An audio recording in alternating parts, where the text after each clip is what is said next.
بڑا ہو جائے تو پھر چیزیں صحیح نہیں نکلتی جو اندر سے کاشت کی گئی ہوتی، تو اس کی وجہ سے خراب ہو جاتی ہیں۔ لیکن اونچی جگہ پہ جب زمین ہو تو فرمایا بربوا، ربوا کہتے ہیں اونچی جگہ پہ باغ ہو، اصابہا وابل، اس پر تیز بارش آئے، فآتت اکلہا ضعفین، تو چونکہ وہ اونچی جگہ ہے تو اونچی جگہ کی وجہ سے جو اس کو پانی ضرورت ہے، زمین اتنے پانی کو روک لیتی ہے، اپنے اندر جذب کر لیتی ہے، جو اضافی پانی ہے وہ جو پست جگہ ہیں اس طرف چلا جاتا ہے، یعنی غیر ضروری پانی اس کو خراب نہیں کرتا زمین کو، تو جو اس سے ضرورت ہے پانی اتنا پانی وہ زمین اپنے پاس روک لیتی ہے، اور پھر آتت اکلہا ضعفین، وہ ڈبل پروڈیوس دیتی ہے، ڈبل پیداوار دیتی ہے، چونکہ بہترین پانی ملا ہے اور جتنا ضرورت تھا اس نے اتنا پانی اپنے اندر جو ہے وہ ایبزارب کر لیا ہے، لہٰذا جب وہ رزلٹ دے گی تو پہلے سے زیادہ جو پہلے پروڈیوس پیداوار آتی تھی اس سے بھی دگنا پیداوار دیتی ہے۔ یہ ان لوگوں کی مثال ہے جو رب منانے کے لیے پیسہ خرچ کرتے ہیں۔ فَإِن لَّمْ يُصِبْهَا وَابِلٌ فَطَلٌ، پھر قرآن نے کہا کہ اگر تیز بارش نہ بھی آئے تو یہ جگہ ایسی ہے کہ فطل، اس کے اندر اتنی سیرابی موجود ہے، سرائکی میں ہم سیبا کہتے ہیں، اس کے اندر اتنا سیبا، اتنی سیرابی موجود ہے کہ اگر بارش نہ بھی آئے تو یہ پھر بھی اپنی پیداوار بڑی خوبصورت دے گی۔ اب اتنی خوبصورت مثال ہے، جو اللہ کی رضا کے لیے جس نے پیسہ خرچ کیا، یعنی چاہے وہ تھوڑا ہے یا زیادہ ہے، لیکن جس کو اس نے پیش کیا ہے اس کو دیکھنا چاہیے۔ حضرت عمر رضی اللہ تعالیٰ عنہ آپ نے حیث یا حیث کہتے ہیں، کھجور کا حلوہ جو عرب میں بڑا معروف تھا، اب بھی بنتا ہے، تو وہ آپ نے بنوایا اپنے لیے بڑے دنوں بعد، چونکہ لذت کام و دہن والے تو نہیں تھے، صرف جینے کے لیے کھانے والے لوگ تھے، لیکن بڑے عرصے بعد آپ نے جب وہ حلوہ تیار کرایا تو کسی مسکین کی آواز آئی کہ اللہ کے نام پہ دے دو، آپ نے وہ پورا بھجوا دیا اس کی طرف، تو کسی اور نے کہا کہ اس نے حلوہ تو نہیں مانگا، اس نے تو اللہ کے نام پہ مانگا، کچھ اور دے دیتے، جو چیز آپ نے اتنی محبت سے تیار کرائی ہے وہ تو خود کھاتے، تو آپ نے فرمایا ولیکن رب المسکین یدری ما ہوا، فرمایا مسکین تو نہیں جاتا لیکن جو جانتا ہے میں نے تو اس کی بارگاہ میں پیش کیا ہے، جس نے بدلہ دینا ہے، تو جو بدلہ دینے والا ہے وہ تو فرماتا ہے لن تنالوا البر حتی تنفقوا مما تحبون، اگر نیکی کا مزہ لینا ہے تو اللہ کی بارگاہ میں وہ چیز خرچ کرو جو تمہیں محبوب ہے۔ یہ جیسے اس آیت میں فرمایا گیا جس سے ہم نے گفتگو شروع کی، انفقوا من طیبات ما کسبتم، اپنی عمدہ ترین چیز اللہ کے راستے میں دو، ولا تیمموا الخبیث، فرمایا ناقص چیزیں اللہ کے راستے میں نہ دو، اچھی سے اچھی چیز جو ہے وہ اللہ کی بارگاہ میں پیش کرو، چونکہ آپ تو صرف اس کو دیکھ رہے ہیں جو ہیو ناٹس ہیں، جو غربا ہیں، مسکین ہیں، کمزور ہیں، فرمایا انہیں دیکھ کر نہ دو، جس کی رضا کے لیے دے رہے ہو اس ذات کو سامنے رکھو۔ تو پھر فرمایا اگلی مثال پھر شروع ہوتی ہے، ایود احدکم ان تکون له جنۃ من نخیل وعناب تجری من تحتها الانہار له فیها من کل الثمرات واصابه الکبر وله ذریۃ ضعفاء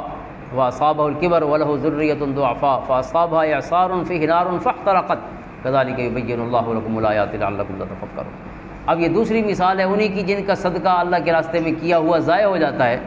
ان کمزوریوں کی وجہ سے جن سے قرآن نے منع فرمایا، یعنی دکھاوا ہو جائے اس میں، یا تانا دے دیا جائے پیسہ دینے کے بعد، یا احسان جتایا جائے۔ تو ان کی مثال اس طرح ہے کہ اگر کوئی شخص جو ہے اس کے دو باغ ہوں، کھجور کے اور انگور کے، اور ان کے نیچے نہریں بہتی ہوں، یہ بڑا خوبصورت منظر بھی ساتھ قرآن بیان فرما رہا ہے، بہترین باغ ہو، اس کے اندر جو ہیں وہ نہریں بہہ رہی ہوں، اور ہر قسم کے میوے، دو کا تو قرآن نے نام لیا ہے لیکن لہو فیہا من کل ثمرہ، ہر قسم کے میوے اس کے باغ میں ہوں، اور پھر وہ بوڑھا ہو جائے، وَلَهُ ذُرِّيَّةٌ ضُعَفَاء، لیکن اس کے بچے ابھی چھوٹے ہوں، خود بوڑھا ہو گیا ہے، باغ مکمل تیار ہے، ہر قسم کے پھل اس میں اگتے ہیں، اب یہ بوڑھا ہے، اب اسے بھی باغ کا سہارا ہے، اور بچے ابھی چھوٹے ہیں، وہ اس کا سہارا نہیں بن سکتے، چونکہ وہ بچے بھی ابھی ڈیپینڈنٹ ہیں باپ پہ، اور باپ ڈیپینڈنٹ ہے باغ پہ، باغ سے کچھ آئے گا تو خود بھی کھائے گا باپ، اور اپنی اولاد کو بھی دے گا، ان کے خرچے بھی پورے کرے گا، ابھی اولاد اس کا خرچہ اٹھا نہیں سکتی، وہ بھی اس پر منحصر ہے، انحصار کرنے والی ہے۔ تو فرمایا اس کے بعد کیا ہو، فَأَصَابَهَا إِعْصَارٌ، اب اس کا واحد سہارا یہی باغ ہے، اس کا بھی اور بچوں کا بھی، اور اچانک جو ہے ایسا آگ بگولا ہے، یہ جو ہوا جھولنا جے ساتھ ایسا بگولا ہے آگ کا کہ وہ پورا اس کے فاحترقت، اس کے پورے باغ کو جس میں میوہ جات تھے، ہر چیز تھی، ہر چیز کو جلا کے راکھ کر دے، ایک ہی بگولا ہے اللہ کے حکم سے، اور ہر چیز ختم ہو جائے۔ تو فرمایا یہ مثال ہے ان کی کہ جو قیامت کے دن منتظر ہوں گے کہ ہم اتنے پیسے خرچ کر کے آئے ہیں، آج ہمیں بدلہ ملے گا، فرمایا جس دن انہیں بدلے کی ضرورت ہوگی اس دن پتہ چلے گا کہ باغ تو سارا جل کے راکھ ہو گیا، یعنی جس نے اللہ کی رضا کے لیے خرچ نہیں کیا اس کا رزلٹ اورینٹڈ نہیں ہے، خرچہ جو ہے اس کا کوئی نتیجہ نہیں ہے، کوئی یعنی اللہ کی طرف سے جو بہترین اجر عطا ہونا ہے، ثواب عطا ہونا ہے، اللہ کی رضا اور اللہ کی خوشنودی عطا ہونی ہے، ہر چیز سے محروم ہے وہ شخص جس نے پیسہ تو دیا ہے لیکن پیسہ دے کے یا تو احسان جتایا ہے یا طعنہ دیا ہے یا اس نے صرف دکھاوے کے لیے پیسہ خرچ کیا۔ تو یہ ہیں آداب جو قرآن بیان فرما رہا ہے۔ انہی آداب میں سے پھر اگلی آیت جو میں پہلے پڑھ چکا ہوں اس کے بعد پھر قرآن کریم نے ایک اور چیز بھی خصوصاً بیان فرمائی، وما انفقتم من نفقۃ او نذرتم من نذر فإن اللہ یعلم۔ ایک اور چیز بھی خرچ کرتے ہوئے یاد رکھنا کہ کسی اور کو دکھانے کی ضرورت نہیں ہے، آپ جو بھی خرچ کرتے ہیں، جو بھی منت مانتے ہیں، فإن اللہ یعلم، اسے پتہ ہے جس نے بدلہ دینا ہے، لہٰذا لوگوں کو دکھانے کے چکر میں کبھی نہ پڑنا کہ لوگ بھی دیکھیں یا میرا نام لیا جائے کہ اس نے اتنے پیسے مسجد میں دیے ہیں یا فلاں شخص نے مدرسے کی اتنی خدمت کی ہے، یتیموں و مسکینوں میں اس نے فلاں چیز تقسیم کی ہے، اور پھر اشتہار بنائے جائیں اور ویڈیو گرافی کر کے پھر اشتہار دیے جائیں، فلاں ویلفیئر سوسائٹی نے اتنا بڑا کام کیا ہے، غریب بیچارے بھی نظر آ رہے ہوں اور ایک صابن بھی دیا ہو تو وہ بھی تصویر کے ساتھ سامنے ہو۔ اللہ فرماتا ہے نہیں، جس کو تم دے رہے ہو اور جس کی خاطر دے رہے ہو فإن اللہ یعلم، صرف اسے ذہن میں رکھو، دوسروں کی عزت نفس بھی مجروح نہ کرو، اور اپنے اس خالصتا نیکی کا کام جو ہے اس کو ڈراماٹائز بھی نہ کرو، یہ ڈرامہ نہیں ہے، یہ اللہ کی رضا اور اس کی خوشنودی حاصل کرنے کے لیے خیر کا اور نیکی کا کام ہے، تو اس کی روح کو سمجھو۔ وما یذکر وما للظالمین من انصار، فرمایا ظالموں کے لیے کوئی مددگار نہیں ہوگا۔ گویا قرآن کریم نے دکھاوے کو ظلم کی حد تک پہنچا دیا کہ جس نے صرف لوگوں کو دکھانے کے لیے نیکی کا کام کیا ہے، انفاق کیا ہے، اس کا کوئی نتیجہ نہیں۔ ان تبدوا الصدقات فنعما ہی وان تخفوها وتؤتوها الفقراء فهو خیر لكم۔ ایک اور چیز ہمیں قرآن فرماتا ہے اگر ظاہر کر کے صدقہ دو تو وہ بھی ٹھیک ہے، لیکن اس میں ظاہر کر کے اس لیے دو دل میں یہ جذبہ ہو کہ مجھے دیکھ کر کوئی اور شخص بھی اسے یاد آ جائے گا یا کسی اور کو بھی تحریک اور ترغیب ملے گی، وہ بھی ساتھ شامل ہو جائے گا۔ تو یہ تو اعلیٰ کام ہے، افضل ہے ترغیب دینے کے لیے دکھا کے صدقہ کرنا۔ اور دوسرا ہے اگر چھپا کے دو گے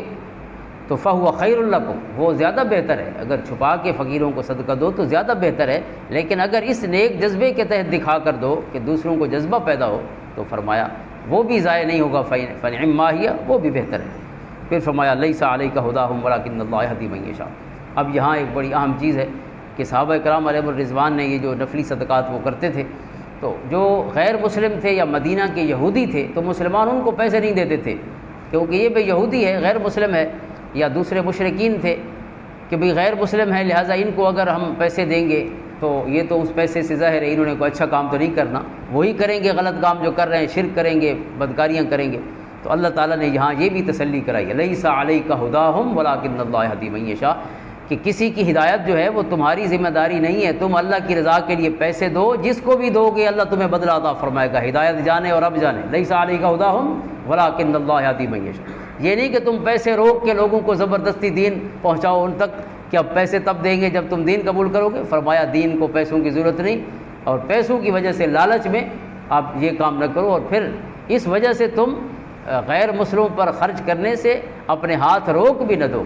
کہ بھئی وہ کلمہ جو نہیں پڑھا تو لہٰذا ان کو پیسے نہیں دینے چاہیے۔ فرمایا تم دیتے رہو، رب جانے اور تمہارا بدلہ جانے۔ ولکن اللہ یہدی من یشاء، اور ہدایت اللہ کے ذمہ کرم پر ہے، جس کو چاہے گا وہ راستہ کھول دے گا۔ اس لیے پھر شریعت مطہرہ نے ایک آگے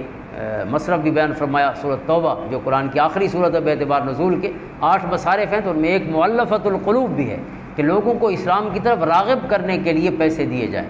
تو وہ حضرت عمر رضی اللہ تعالیٰ عنہ نے پھر جو پیسے دیے جا رہے تھے آپ نے روک دیا تھا کہ اب اسلام کو ضرورت نہیں ہے، لیکن بہرحال وہ جو حکم ہے قرآن کا وہ منسوخ نہیں ہے، وہ قیامت تک کے لیے ہے کہ اس لیے کسی غیر مسلم کو پیسے دینا نفلی صدقات میں سے کہ وہ اسلام کی طرف اس کا رجوع ہو، اچھے لوگوں کے ساتھ اٹھے گا بیٹھے گا اور محبت پیدا ہوگی تو ظاہر ہے پھر اللہ کے قریب آئے گا، تو اس کے تحت یہ حکم منسوخ نہیں، قیامت تک اس طرح بھی پیسے خرچ کیے جا سکتے۔ اور یہاں قرآن کریم نے پھر جو مصرف بیان فرمایا اس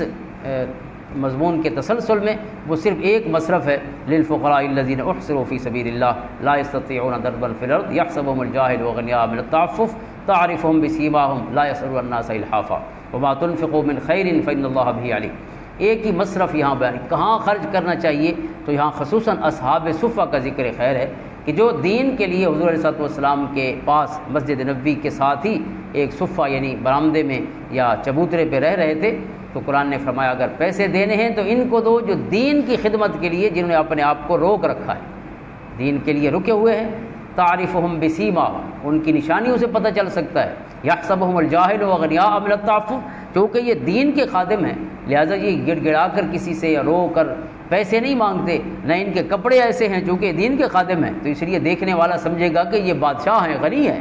لیکن تعرفہم بسیماہم، آپ کو پتہ ہے کہ جو صبح سے لے کے شام تک مدرسے میں بیٹھا ہے، دین پڑھ رہا ہے اور دین پڑھا رہا ہے، تو اتنا اندازہ تو آپ بھی آنکھیں کھول کے رکھیں۔ قرآن کہتا ہے کہ آخر ان کی ضرورتیں بھی ہیں، ان کے بچے بھی ہیں،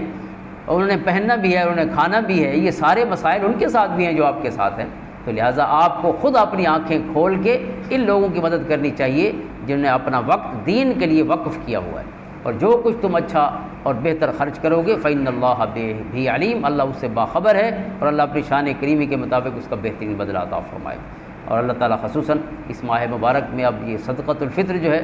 یہ عید سے پہلے دے دینا چاہیے، یعنی کوشش کریں کہ رمضان میں ہی یہ ادا ہو جائے، کیونکہ اس کی اصل روح یہ ہے کہ ہمارے وہ بھائی جو مستحق ہیں تو وہ ہمارے برابر اور ہمارے جیسی عید بنا سکیں اور گزار سکیں، ان کے بچے بھی اپنی ضرورتیں پوری کر سکیں، اور اس کا جو مختلف ریٹس ہیں مختلف چیزوں کے، ہر بندے کو اپنی حیثیت خود دیکھنی چاہیے اور اس کے مطابق پھر خرچ کرنا چاہیے۔ کہ میں مفتی رفیق حسنی صاحب دامت برکاتہم العالیہ نے کچھ ریٹ جو ہیں پاکستان پورے کے لیے مقرر کیے ہیں، تو کہیں ان چیزوں کے ریٹس کم ہیں تو وہاں پیسے کم بھی ہو سکتے ہیں، لیکن یہ میکسیمم رکھے گئے ہیں تاکہ اللہ کے اس حکم سے جو ہے وہ کمی نہ ہو جائے۔ تو گندم کے حساب سے جو دینا چاہیں تو اس کا 140 روپیہ یہ پر ہیڈ 140 روپے ہیں، اور جو ہیں وہ 320 روپے اس کے بنتے ہیں پر ہیڈ، اور کھجور 4 کلو ہوتی ہے تو اس کے پیسے بنتے ہیں 960 روپے پر ہیڈ، اور کشمش جو ہے اس کے 1920 ہیں، 2000 روپے سمجھے۔ تو یہ میکسیمم ہے، یعنی جس کی جو حیثیت ہو اسی حساب سے وہ پر ہیڈ خرچہ کرے۔ اگر کوئی ایفلوئنٹ ہے، خوشحال ہے، تو وہ 2000 پر ہیڈ کے حساب سے دے، اور اگر نارمل ہے تو پھر جو کے حساب سے دے 320، اور اگر بالکل یعنی انتہائی نارمل ہے یعنی متوسط ہے تو گندم کے حساب سے کم 140 تو دینا چاہیے پر ہیڈ۔ اللہ تعالیٰ دینے کی توفیق عطا فرمائے، اور انہی آداب کے ساتھ اللہ تعالیٰ انفاق کا شرف بخشے جو قرآن نے ہمیں تعلیم فرمائے۔